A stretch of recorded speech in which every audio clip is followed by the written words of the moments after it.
सत्य का पवित्र शास्त्र, मई दिनांक 9। दुष्ट जन का अपराध मेरे हृदय के भीतर यह कहता है कि परमेश्वर का भय उसकी दृष्टि में नहीं है। भजन संहिता 36 का 1 पद। यहोवा का भय मानने वाला व्यक्ति न केवल अपने व्यक्तिगत जीवन के लिए भलाई और उन्नति का कार्य करता है, परंतु हम देखते हैं कि उसे एक और लाभ भी मिलता है जो उसके अतिरिक्त उसके पूरे परिवार के लिए होता है। यहोवा का भय के द्वारा से एक व्यक्ति अपने पूरे घर आने के लिए आशीष का कारण बन जाता है, और यह बात भी हम परमेश्वर के वचन में भली बातें देख सकते हैं।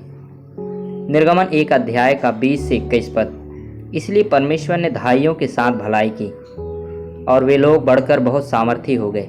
और धाइयाँ इसलिए कि वे परमेश्वर का भय मानती थी, उसने उनके घर बसाए।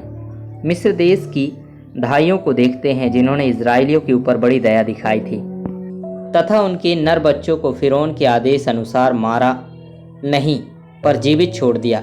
इसका मुख्य कारण था कि वे फिरौन से नहीं डरते थे परंतु यहोवा का भय मानती थी, और यहोवा परमेश्वर ने उसका प्रतिफल उनकी झोली में दिया और उनके घराने में भी दिया।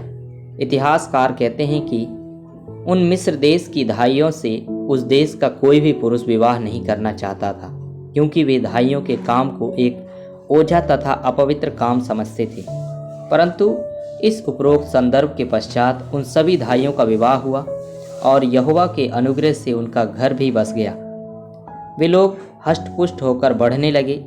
ऐसे अनेकों उदाहरण को हम पवित्र शास्त्र बाइबल में देख सकते हैं, जहाँ पर एक व्यक्ति के विश्वास की आस्था और उसके यहोवा परमेश्वर की शरण में आने के द्वारा पूरे घराने का उद्धार हुआ है। हम पवित्र शास्त्र बाइबल में यहोशू की पुस्तक में राहाब के बारे में पढ़ते हैं। जब सारे यरीहो नगर का नाश किया गया था तब राहाब बच गई थी, और राहाब के साथ उसका पूरा घराना बच गया था, केवल इस एक कारण से कि उसने यहोवा का भय माना और उन इजरायलियों को जो उस देश का भेद लेने आए थे अपने पास छुपा के सुरक्षित रखा था।